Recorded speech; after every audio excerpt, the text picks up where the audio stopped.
conto aí com a participação de todos aí. Vamos orar pelo nosso pregador da noite? Senhor Deus, coloca em tuas mãos a vida do pastor Felipe, que o Senhor, através do seu Espírito Santo, venha conduzi-lo nesse momento, ó Pai, em cima de tudo aquilo que o Senhor já colocou no coração dele. Que sejam palavras, Senhor, para nos exortar, para nos edificar, para nos alertar, para nos sacudir, ó Pai. Que a gente saia daqui sempre renovado, ó Pai, após ouvir a sua palavra viva, que nos transforma, que nos modifica em tudo aquilo que precisamos ser corrigidos, ó Pai. Então, nós te agradecemos pela vida dele e da sua família, em nome de Jesus. Boa noite, irmãos. Graça e paz. Deus abençoe você nessa noite. Que o Senhor possa derramar graça sobre sua vida e fortalecer você na presença, na graça do Senhor Jesus. Amém? Esse mês para nós é um mês muito especial, porque é o nosso mês focado em nossa conferência missionária. Obrigado. E essa conferência, como o presbítero Eduardo já nos disse, irá acontecer no final desse mês, no último final de semana do mês de junho. Tá fácil de colocar na tela aí para mim, Oséias? E a nossa conferência será um tempo muito abençoador de nos encorajarmos como igreja à missão de Deus, ao propósito da evangelização. E nós queremos então encorajar você a estar aqui, a se envolver, a conhecer um pouco dos desafios missionários que nós temos como igreja. Nós estamos num ano muito importante, muito precioso para nós, em preparo de uma família missionária. A família do nosso pastor Pedro e a sua esposa Lohane, que se preparam para o campo missionário, se Deus assim o permitir. No ano que vem, eles serão enviados, estarão em direção ao Paquistão para pregar o Evangelho, para anunciar Jesus também no meio das nações. E eu quero encorajar você a que você participe, esteja aqui conosco, se envolva nessa conferência, se envolva nessa obra que Deus tem preparado para nós e nos chamado. E não apenas no final de semana da conferência missionária, mas todo esse mês nós temos trazido, começando na semana passada, através da mensagem que o pastor Milton nos trouxe, no livro de Efésios, falando a respeito do nosso chamado para proclamar o Evangelho. O chamado da igreja de Jesus de pregar o Evangelho a toda criatura. Esse é o nosso chamado, essa é a nossa obra, essa é a nossa missão, é a missão de Deus, de salvar vidas em todo lugar, em todo canto deste mundo. Eu quero encorajar você, então, a participar, a guardar isso, através do seu grupo familiar, nesse mês de junho, que estamos aí fechando essa, digamos assim, reta final dos nossos grupos, até aquela pequena pausa de alguns grupos, não todos necessariamente. Então você guarde essas palavras no seu coração, medite sobre elas e torne o seu grupo familiar também um grande instrumento de evangelização na vida da igreja, em nome de Jesus. Amém? E a primeira, olha que coisa boa. E além disso, olha só você, papai e mamãe, lembra que nós vamos fazer a nossa conferência missionária de crianças ao mesmo tempo. Então no sábado, no domingo de manhã e no domingo à noite, as crianças vão ter esse trabalho muito especial para elas e vai ser uma grande bênção. Bom, dito isto, vamos meditar na palavra do Senhor nessa noite. Eu quero convidar você a abrir sua Bíblia comigo no livro de Atos, capítulo de número 16.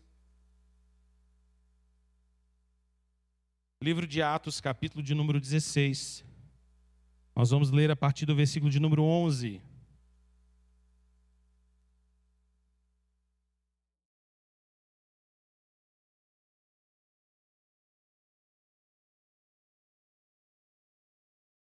Atos 16, 11.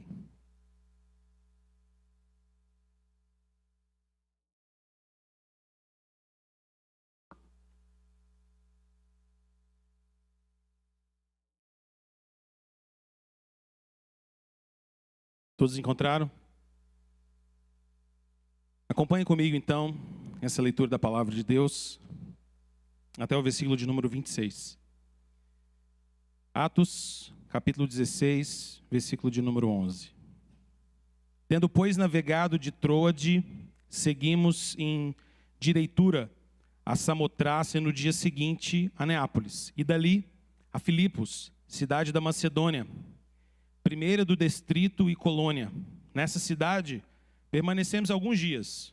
No sábado, saímos da cidade para junto do rio, onde nos pareceu haver um lugar de oração, e assentando-nos, falamos às mulheres que para ali tinham concorrido. Certa mulher chamada Lídia, da cidade de Tiatira, vendedora de púrpura, temente a Deus, nos escutava. O Senhor lhe abriu o coração para atender às coisas que Paulo dizia. Depois de ser batizada, ela e toda a sua casa, nos rogou dizendo: se julgais que eu sou fiel ao Senhor, entrai em minha casa e aí ficai. E nos constrangiu a isso. Aconteceu que, indo nós para o lugar de oração, nos saiu ao encontro uma jovem possessa de espírito adivinhador, a qual, adivinhando, dava grande lucro aos seus senhores. Seguindo a Paulo e a nós, clamava dizendo: estes homens são servos do Deus Altíssimo e vos anunciam o caminho da salvação. Isso se repetia por muitos dias. Então Paulo, já indignado, voltando-se, disse ao Espírito: em nome de Jesus Cristo, eu te mando, retira-te dela. E ele, na mesma hora, saiu. Vendo seus senhores que lhes desfizera a esperança do lucro, agarrando em Paulo e Silas, os arrastaram para a praça, à presença das autoridades, e levando-os aos pretores, disseram: estes homens, sendo judeus, perturbam a nossa cidade, propagando costumes que não podemos receber nem praticar, porque somos romanos. Levantou-se a multidão unida contra eles, e os pretores, rasgando-lhes as vestes, mandaram açoitá-los com varas. E depois de lhes darem muitos açoites, os lançaram no cárcere, ordenando ao carcereiro que os guardasse com toda a segurança. Este, recebendo tal ordem, levou-os para o cárcere interior e lhes prendeu os pés junto no tronco. Por volta da meia-noite, Paulo e Silas oravam e cantavam louvores a Deus, e os demais companheiros de prisão escutavam. De repente sobreveio tamanho terremoto que sacudiu os alicerces da prisão. Abriram-se todas as portas e soltaram-se as cadeias de todos. Vamos orar mais uma vez? Feche seus olhos, vamos falar com o Senhor. Vamos orar a Ele nessa noite. Coloque seu coração diante de Deus. Rogue a Deus agora graça para que Ele fale com você em nome de Jesus. Deus bendito, nós te damos graça nessa noite. Louvamos o teu nome precioso. Porque nós cremos, ó Deus, no poder da tua palavra. Cremos no poder do Evangelho. E esse texto, Deus, é uma daquelas passagens que nos lembra tão enfaticamente do poder do Evangelho para salvar vidas, para destruir barreiras e para, Deus, desbaratar todos os inimigos que se levantam contra a palavra do Senhor. Deus, fala no nosso coração nessa noite. Nos encoraje, ó Deus, a sermos mensageiros da tua palavra. Nos encoraje, Senhor, a sermos boca do Senhor neste mundo, pregando o Evangelho, anunciando o Evangelho a toda criatura, e vendo, ó Deus, frutos, vendo transformações, vendo, ó Deus, um resultado tão extraordinário, que a sua palavra, que a tua palavra, Senhor, e ela apenas é capaz de gerar neste mundo. Nós te louvamos e te bendizemos nessa noite, em nome de Jesus. Amém. Alguns anos atrás, um missionário muito destacado e conhecido da nossa denominação, Ronaldo Lidório, escreveu um pequeno relatório público a respeito da sua experiência no campo missionário. Ronaldo Lidório teve talvez uma das experiências missionárias mais extraordinárias já relatadas nos últimos tempos. Ele foi enviado pela Junta de Missões para pregar entre os Concombas, uma nação que fica no nordeste de Gana, na África. E ele então foi para aquele lugar juntamente com a sua esposa, em 1994, pregar o Evangelho, em especial no meio de uma dessas tribos, um povo chamado Limonpeu. Ele foi pregar o Evangelho no meio daquele povo, um povo que não conhecia a palavra de Deus, um povo que era distante da palavra de Deus, endurecido no coração, que não conhecia o Evangelho, que não tinha contato com a palavra de Deus em nenhuma medida. Ele conta nesse relato que durante os primeiros 16 meses de proclamação do evangelho no meio daquele povo, eles puderam ver apenas 12 conversões. Você imagina você ser uma família de missionários enviados para o campo, um campo transcultural, uma língua diferente, uma cultura diferente, um ambiente inóspito, um ambiente difícil, um ambiente de perseguição, e dia a dia você pregando o evangelho, e depois de 16 meses incessantes de proclamação do evangelho, 12 pessoas, aparentemente, haviam se comprometido com o evangelho e aceitado Jesus. Mas ele nos conta que algo extraordinário aconteceu, e isso já é relatado pela história missionária e bem conhecida, que a partir de 1995, Deus fez algo extraordinário no meio daquele povo. Um avivamento sobrenatural de fato se deu naquele lugar, de tal maneira que em pouco tempo o evangelho cresceu tão rapidamente, que 17 igrejas foram plantadas no meio dos concombas, e mais de 3.500 pessoas se converteram ao evangelho de Jesus. Algo extraordinário, algo que a gente só pode descrever como sendo um avivamento, uma obra do céu, uma obra de Deus. E é interessante porque Ronaldo Lidório, ao relatar sobre esse grande acontecimento, sobre esse poder de Deus, ele nos fala sobre como o evangelho foi resistido duramente no meio dos concombas. Como os primeiros crentes, por exemplo, foram perseguidos por sua própria tribo, expulsos da comunidade, perseguidos por feiticeiros no meio da sua tribo. O evangelho gerou de fato conflitos e os inimigos do povo de Deus se levantaram. O poder das trevas se levantou. Mas é intrigante o fato de que quando ele narra qual é a base daquele grande mover de Deus no meio dos concombas, Ronaldo Lidório descreve que o ponto central era a pregação do evangelho, a pregação da palavra. Ele diz, olha, se algo foi o instrumento de Deus para a conversão daquelas mais de 3.000 pessoas, esse algo é o poder da palavra de Deus pregada. É o evangelho sendo pregado todos os dias incessantemente. No seu relato ele conta que aquele povo que ainda não tinha a Bíblia traduzida na sua própria língua, tinha que memorizar passagens da Bíblia, porque essa era a única maneira de conhecer e de guardar a palavra de Deus. Não tinham Bíblia, não havia tradução em sua própria língua. A única maneira era ouvir um versículo, memorizar aquele versículo e guardar o versículo no coração. Lidório conta nesse relato que era comum você ver as lavadeiras indo para o rio cantando versículos. As crianças debaixo de um pé de uma árvore frondosa cantando versículos. Não poucas vezes, pessoas de uma tribo terem que viajar quilômetros a pé para ir até uma outra tribo, porque havia se esquecido de um trecho de um versículo. E achava tão absolutamente necessário se lembrar daquele versículo. Por favor, me lembre aquela parte. Eu me esqueci. E ouvia de novo, e ouvia de novo, e ouvia de novo, e voltava caminhos, quilômetros caminhando, memorizando e guardando aqueles versículos. Porque a palavra de Deus é o poder de Deus para a salvação. Onde a palavra de Deus chega, os poderes das trevas são desfeitos. Onde a palavra de Deus chega, corações são transformados. Onde a palavra de Deus chega, vidas são transformadas completa e totalmente. E esse é um de vários, de centenas de milhares de relatos ao longo da história da igreja do Senhor Jesus, de como o próprio Senhor Jesus tem ainda hoje transformado corações através do seu evangelho. Essa história que Lidório nos conta nesse relato sobre os concombas me faz pensar como esse texto que nós lemos aqui essa noite nos ensina sobre o poder de Deus. Se você se lembra dessa passagem, o capítulo 16 de Atos é um capítulo que está dentro daquilo que nós chamamos de a segunda viagem missionária do apóstolo Paulo.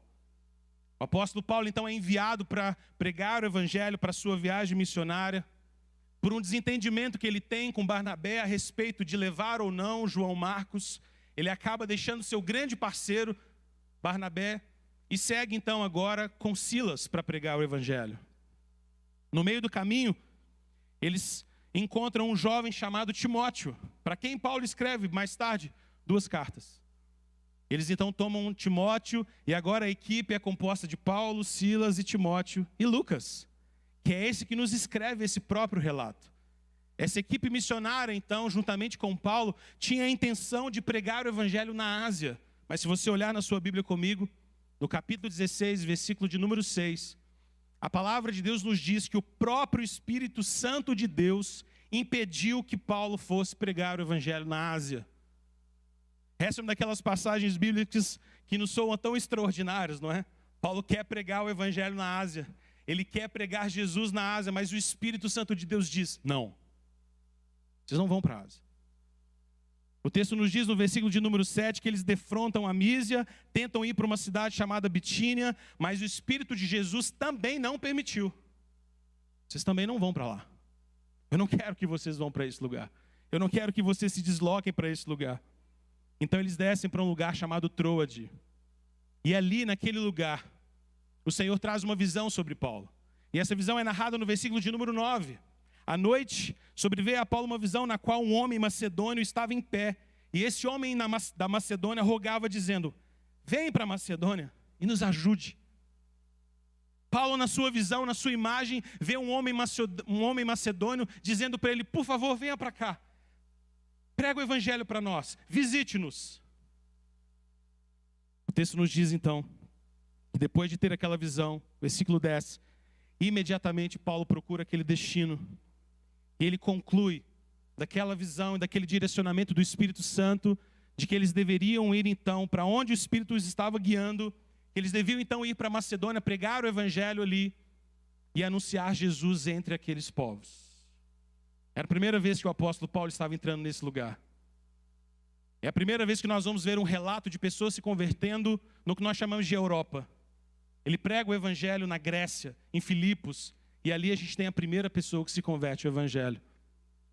O texto então nos conta a respeito de como o evangelho chega de maneira poderosa naquele lugar, porque eles navegam de Troade e de Troade seguem para uma cidade chamada Filipos. E é lá em Filipos que o evangelho é pregado, que o evangelho é contestado, em que Paulo e seus companheiros são perseguidos, mas mesmo em meio a tudo isso, o evangelho é vitorioso. Essa é uma passagem que ensina a mim e a você que o evangelho é o poder de Deus, como Paulo vai dizer mais tarde, a igreja de Roma no capítulo 1, versículo 16. O evangelho é o poder de Deus para a salvação de todo aquele que crê. Onde o evangelho chega, vidas são transformadas e o poder de Deus é manifesto. Irmãos, o centro dessa mensagem nessa noite é lembrar a mim e a você que nós devemos de fato pregar o evangelho do Senhor Jesus confiadamente, porque o evangelho não é apenas um ensino de homens, porque o evangelho não é apenas uma palavra da nossa mente, porque o evangelho não é apenas uma ideia poderosa, o evangelho é o poder de Deus. O evangelho é totalmente poderoso. Eu quero mostrar isso para você essa noite.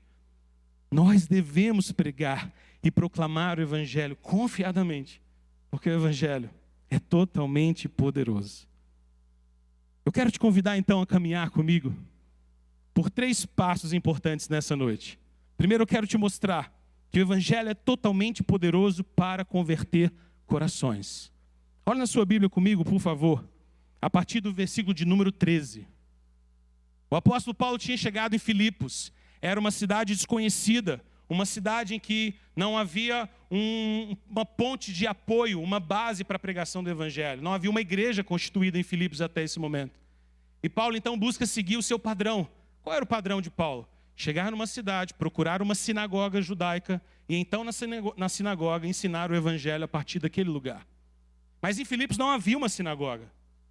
Pelo menos o texto nos mostra que Paulo não encontra uma, mas apenas um lugar de oração. O versículo de número 13 nos conta que eles saem da cidade e vão para junto do rio, onde eles encontram um lugar de oração. Muito possivelmente um ponto de encontro de pessoas que haviam se convertido ao judaísmo, que haviam conhecido o Deus de Israel e que estavam estudando a palavra de Deus e lendo as escrituras. Paulo vai até esse lugar. E quando ele chega nesse lugar, eles se assentam. Paulo, Silas, Timóteo, Lucas, e começam a anunciar o evangelho, começam a pregar o evangelho para aquelas mulheres que estavam ali. O texto nos diz que algumas mulheres haviam se ajuntado naquele lugar de oração, e agora elas começam a ouvir a pregação do evangelho através de Paulo e de seus companheiros. Então o versículo de número 14 nos conta que no meio daquelas mulheres havia uma delas, chamada Lídia, que em especial experimenta uma poderosa conversão naquele dia. É interessante porque o texto nos diz que Lídia era de uma cidade e ela era vendedora de púrpura. Ela vendia tecidos de cor púrpura e possivelmente Lídia era uma mulher rica, uma mulher muito bem sucedida nos seus negócios. Ela era uma espécie de estilista da Macedônia naquela época. Ela vendia tecidos e tecidos que eram vendidos apenas para nobreza. Possivelmente uma mulher que tinha recursos, uma mulher que tinha grandes negócios. E a palavra de Deus nos diz então que ela era uma mulher temente a Deus, que conhecia o Deus de Israel. Mas algo extraordinário acontece naquele momento. Porque o texto nos mostra como o coração de Lídia estava inclinado para ouvir a palavra de Deus. Havia já uma inclinação, um temor no coração dela. Um desejo de conhecer o Deus de Israel. Uma mulher que deixava os seus negócios e ia até esse rio para ouvir falar de um determinado Deus. Já havia dentro do seu coração essa inclinação gerada pelo próprio Deus para conhecê-lo, para temê-lo, para ouvir a sua voz. Irmãos, nós sabemos pela própria palavra de Deus que Lídia não podia ser uma mulher temente de sua própria vontade, nem de seu próprio querer, porque como Paulo nos lembra em Romanos 3, 10, 11, não há um justo sequer, não há ninguém que busque a Deus de si mesmo. Se o próprio Senhor não ferir o nosso coração, como nós iremos a Ele em busca de cura? É o próprio Deus que move o nosso coração e o nosso interior. Então o texto nos diz que à medida que ela ouvia a pregação do Evangelho, à medida que ela ouvia a palavra sendo anunciada, o próprio Deus lhe abriu o coração. E aqui, irmãos, eu quero que você perceba o centro da obra poderosa de Deus pela pregação do Evangelho. Lídia estava ali, junto àquele rio, com outras mulheres, ouvindo a palavra do Evangelho. O texto não nos diz nada sobre as outras mulheres, mas o texto diz que enquanto aquela mulher, chamada Lídia, ouvia a pregação do Evangelho, Deus abriu o seu coração para que ela pudesse compreender, acolher, abraçar o Evangelho que lhe era pregado. A salvação é uma obra do céu, a salvação é uma obra de Deus, é Deus quem move o nosso coração, é Deus que quebranta o nosso coração, e quando Deus age em nós, quando Deus quebra o nosso coração, quando Deus abre os nossos ouvidos espirituais, então a palavra de Deus é ouvida por nós, acolhida por nós, e nós somos transformados. É exatamente isso que acontece. O Senhor lhe abriu, diz o versículo 14, o coração para atender às coisas que Paulo dizia. Me faz pensar sobre como Jesus diz em João 6, que ninguém pode vir a Ele se o Pai não o trouxer. Ninguém pode vir a Cristo, ninguém pode se achegar a Cristo se o próprio Pai não o trouxer. Deus age no coração daquela mulher, e então ela crê.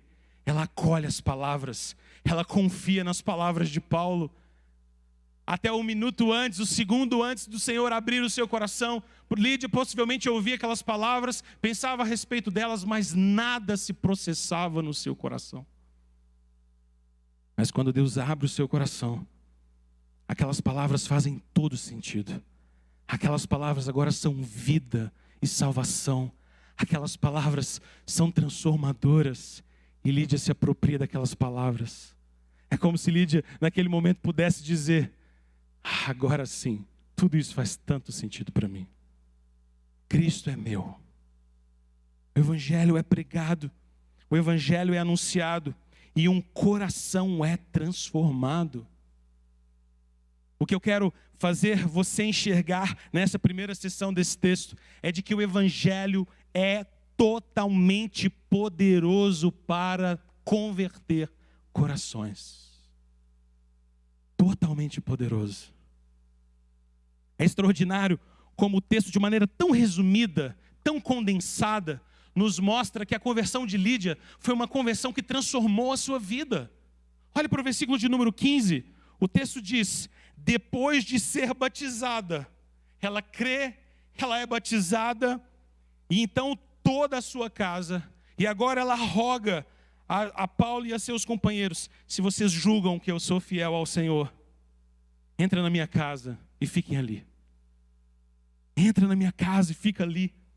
E o texto diz, Lucas diz, ele termina o versículo de número 15 dizendo: ela nos constrangeu a isso. Ela insistiu.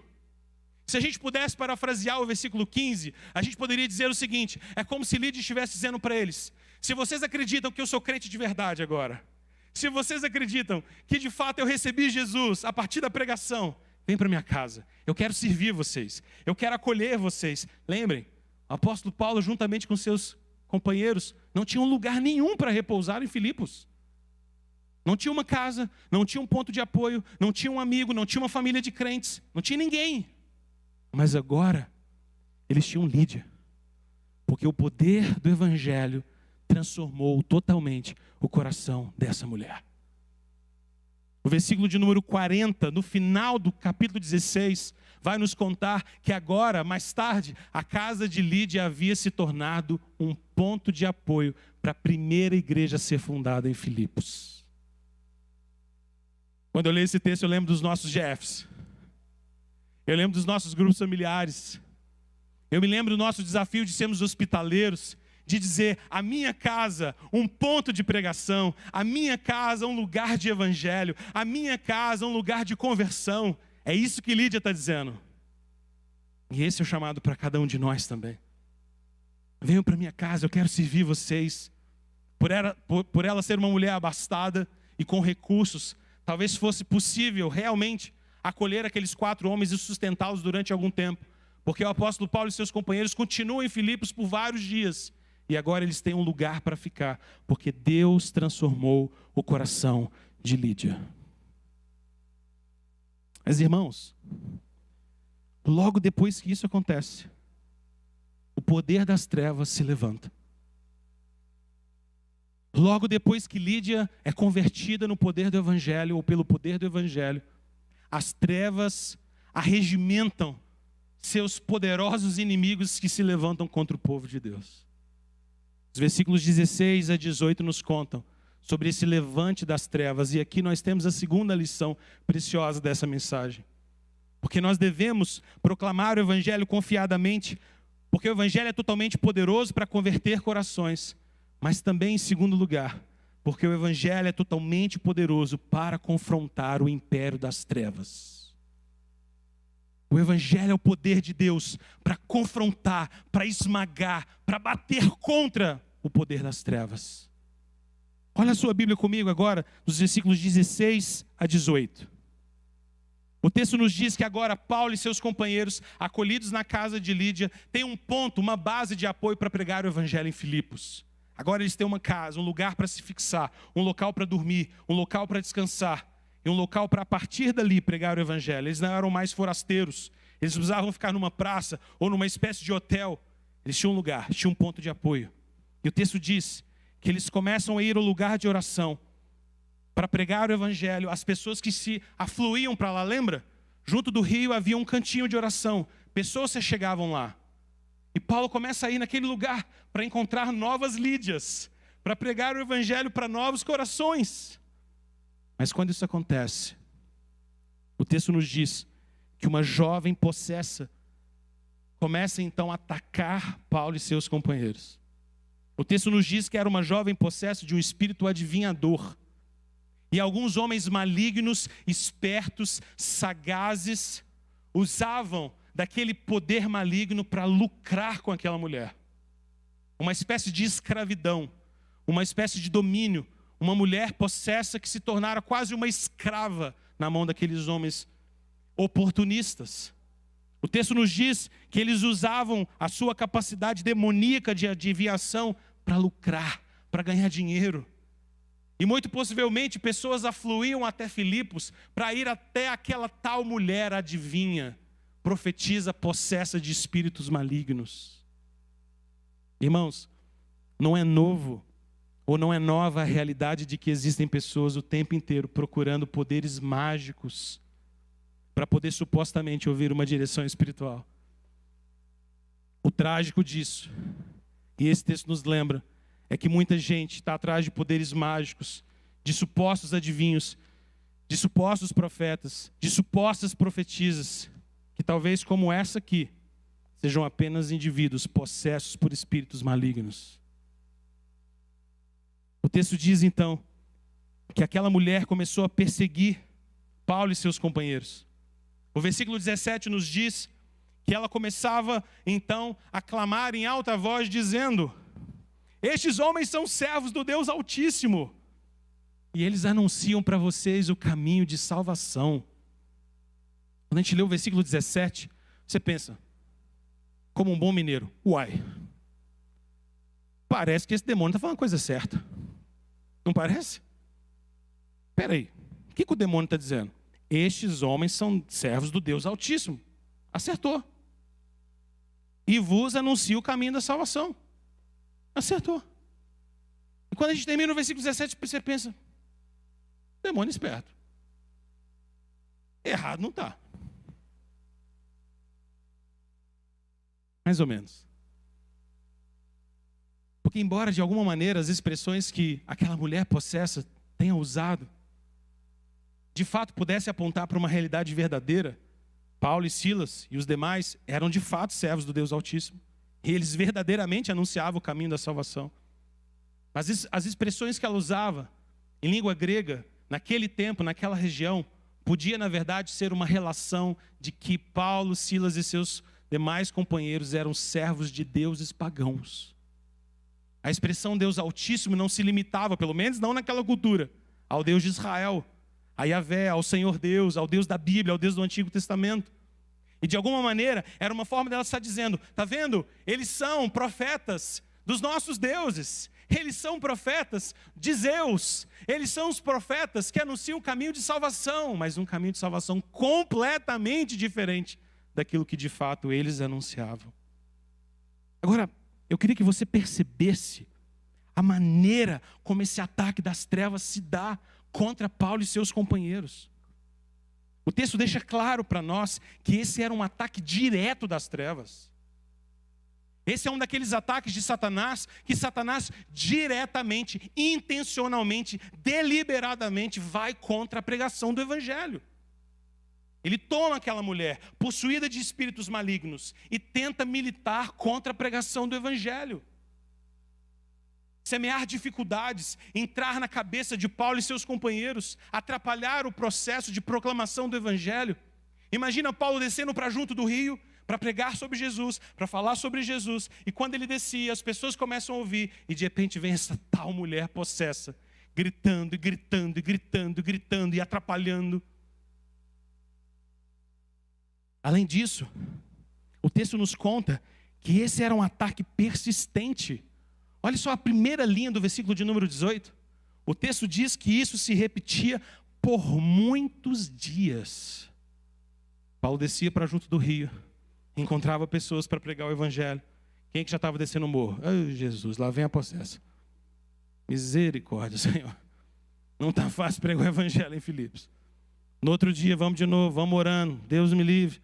Deus guarda essa possessa, Senhor, deixa essa mulher em casa. Chega lá no rio, quem que está lá de novo? A dona possessa. Talvez deve ter dia que chegaram mais cedo, começaram a pregar o Evangelho, a mulher não estava. Talvez Silas cutuca Paulo e fala, hoje deu. Hoje ela não veio. De repente, vem a miserável lá de cima de novo. Terrível.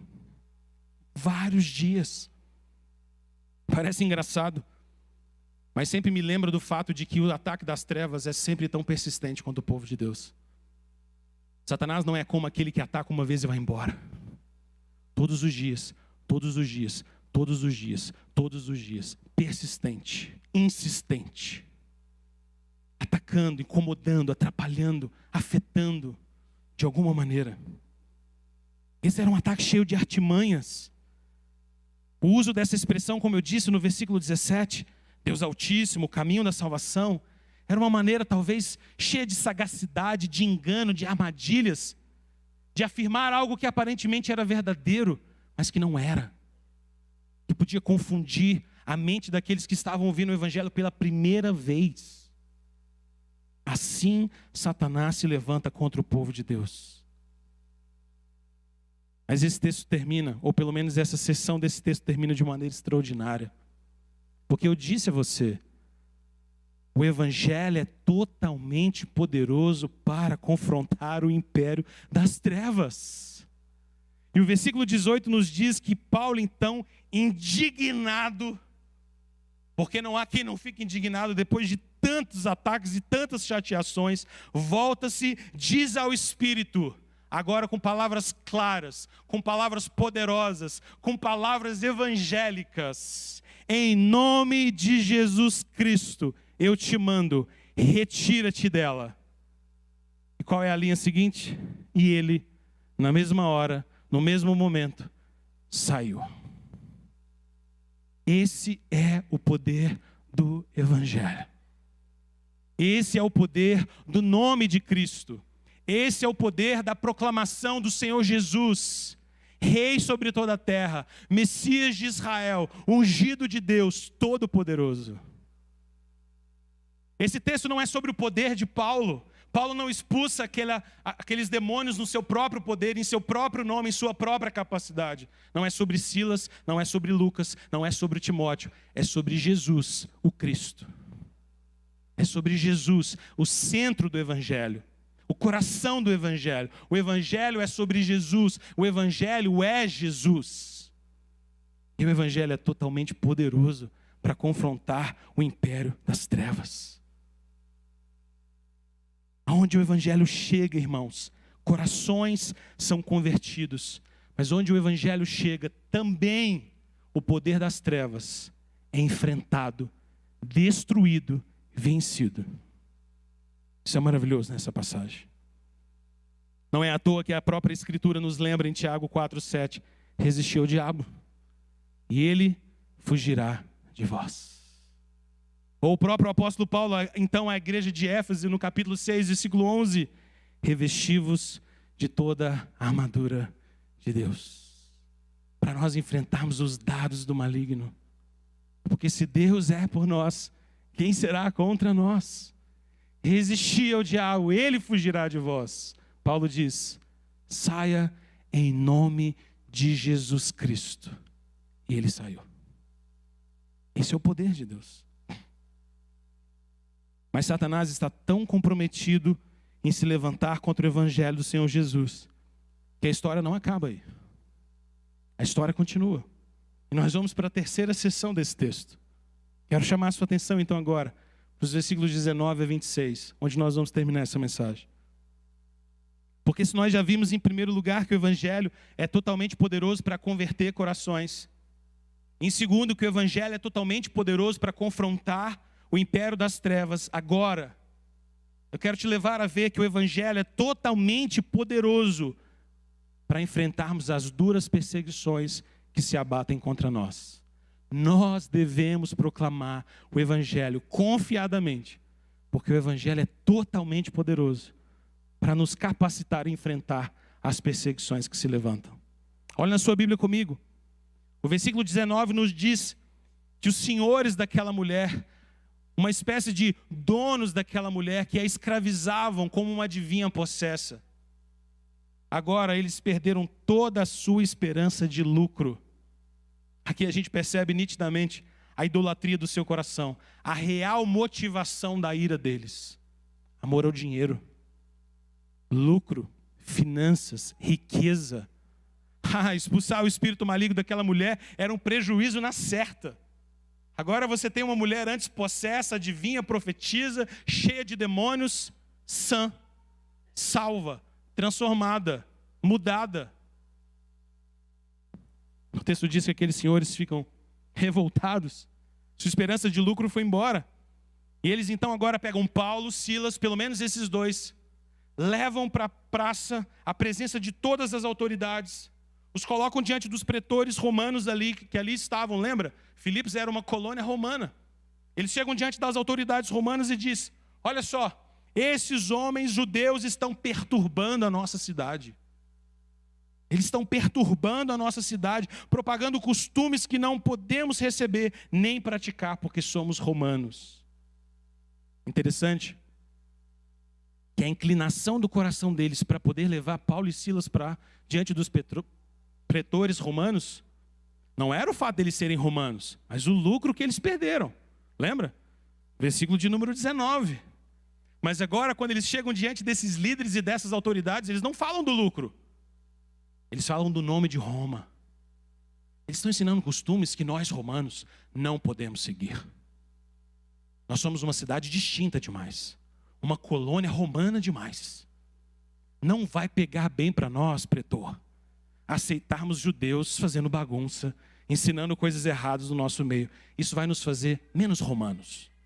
Não vai ficar legal. É isso que está por trás de alguma maneira, percebe? E a gente percebe então aqui os ídolos do coração. A real motivação idólatra desses homens. De um lado, o seu lucro perdido. De outro, esse interesse de manter a boa fama e as aparências diante dos homens.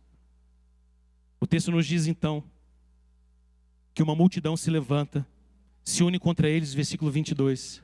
Rasgam as vestes de Paulo e Silas e mandam açoitá-los com varas. Agora eles começam a sofrer açoites e dura perseguição.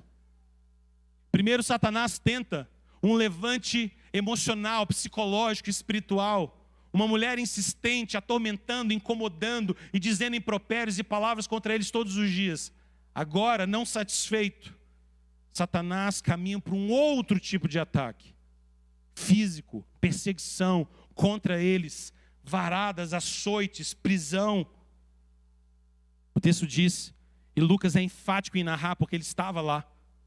Ele diz que depois de darem muitos açoites, eles foram lançados na prisão. E o carcereiro foi ordenado que guardasse com toda a segurança. E então não apenas eles foram presos, não apenas estavam naquela prisão, mas também tiveram os seus pés amarrados no tronco.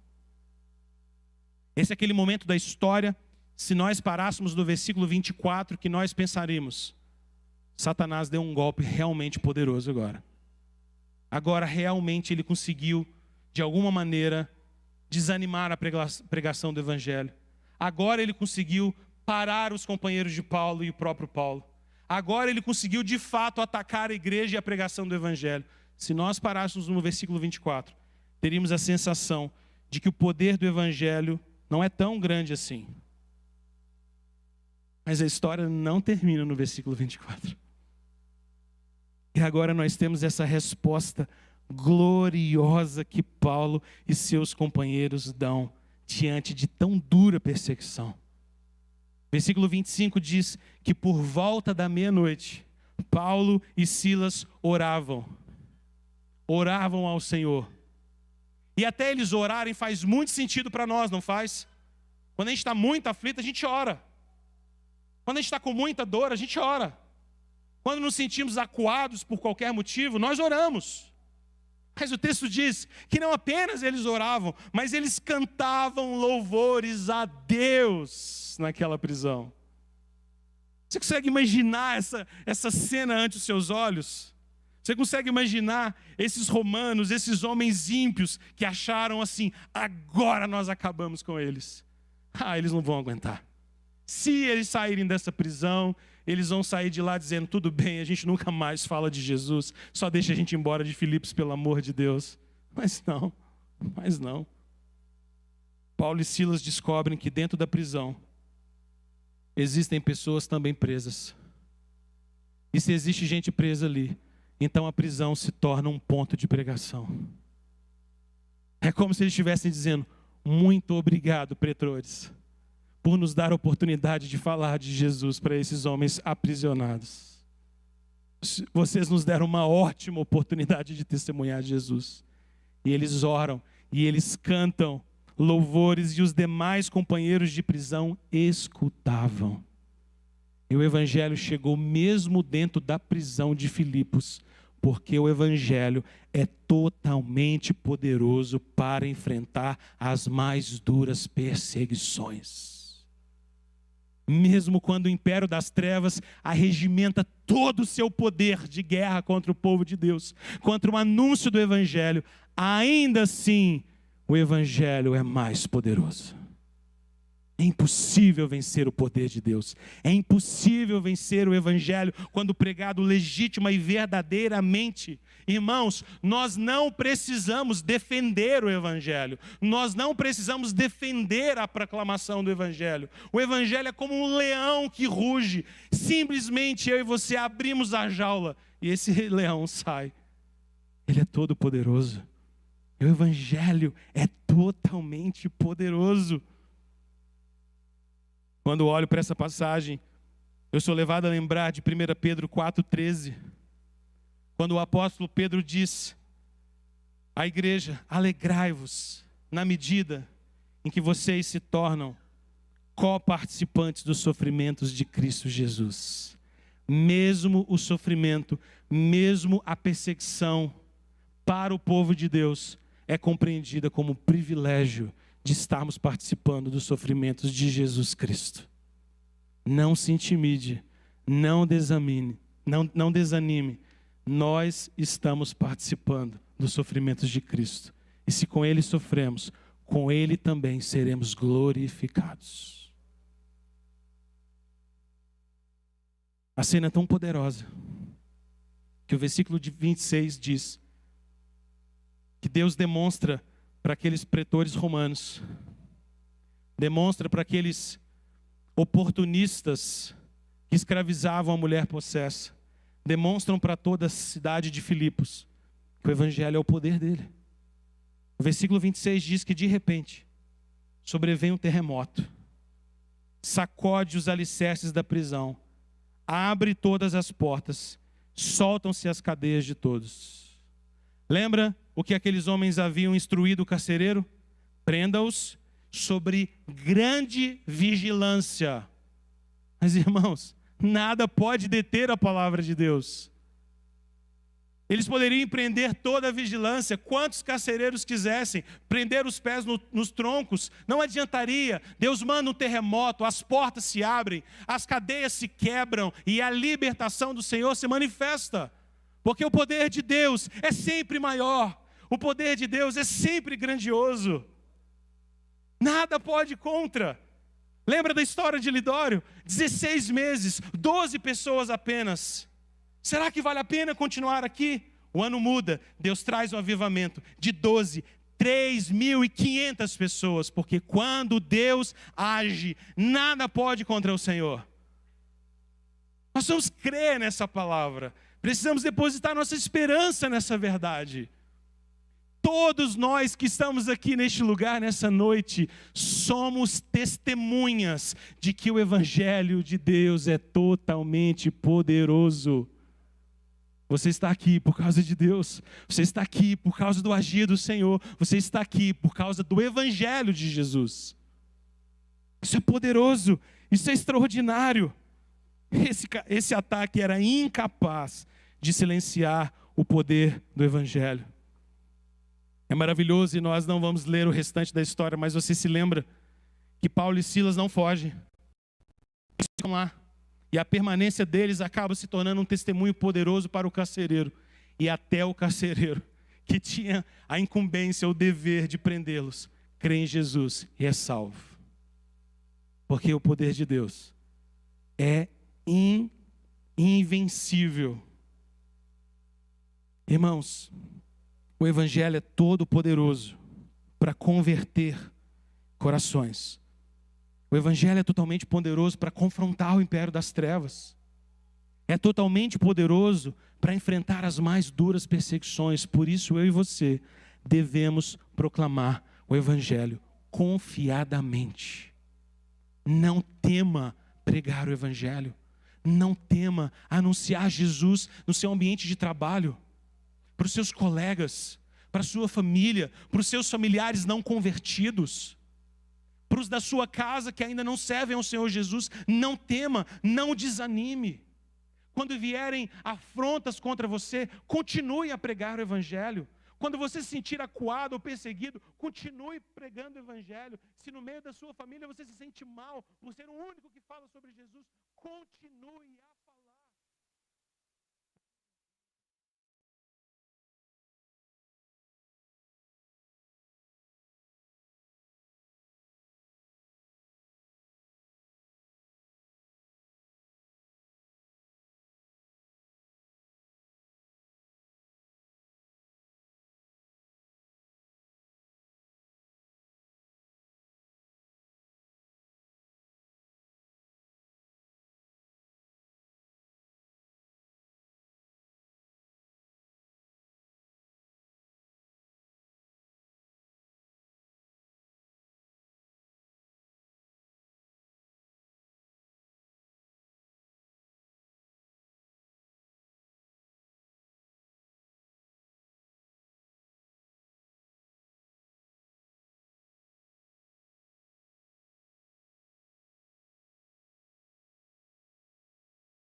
nós.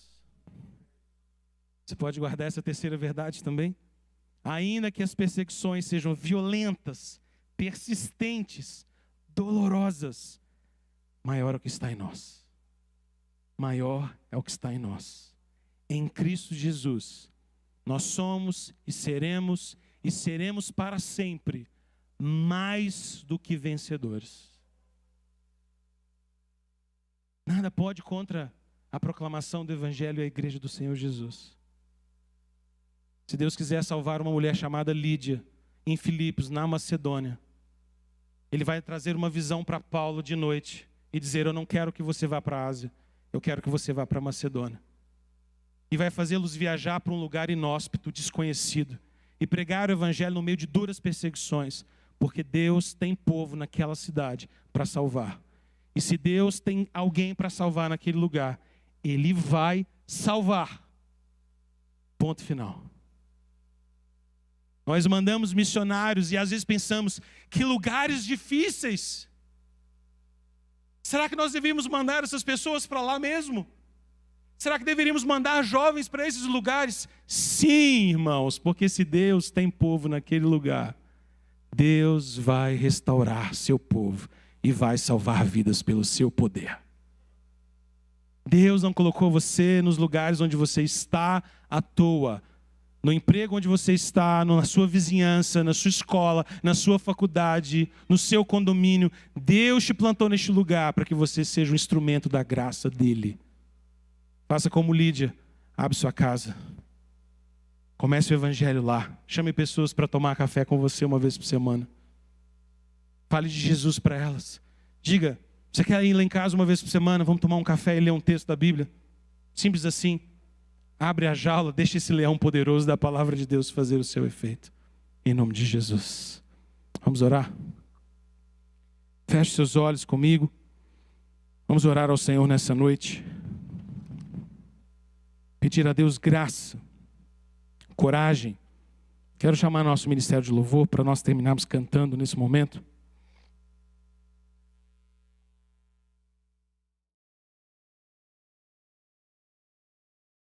Mas eu queria te pedir agora, te convidar a trazer à sua memória alguns nomes, pessoas por quem você deveria orar mais, pessoas para as quais você deveria falar mais do Senhor Jesus. Traga sua mente agora, traga sua memória. Peça ao Senhor: Deus, me faça crer que o Evangelho é totalmente poderoso. Me faça crer nisso e pregar o Evangelho. Ter coragem de talvez amanhã no trabalho, ou na escola, ou na faculdade, ou mesmo na minha vizinhança, começar uma conversa nova com alguém. Uma conversa em que nós vamos em algum momento dizer: deixe-me te falar sobre alguém que é totalmente poderoso. Deixe-me te falar de Jesus.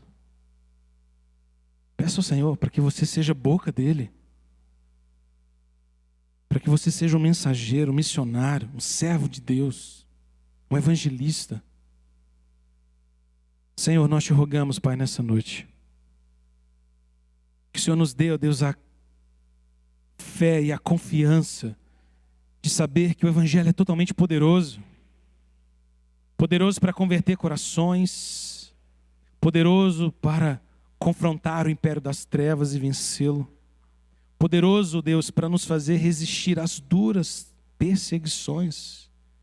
Por isso, Deus, nós devemos pregar confiadamente.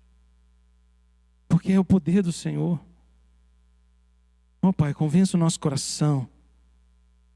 Não permita que os nossos lábios fiquem cerrados, fechados.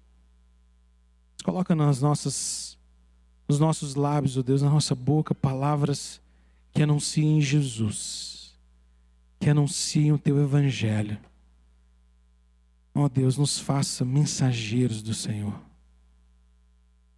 Ó Pai querido, faz de nós um povo tão dedicado a proclamar a Tua verdade a toda criatura, a todo homem, em todo canto, em todo lugar.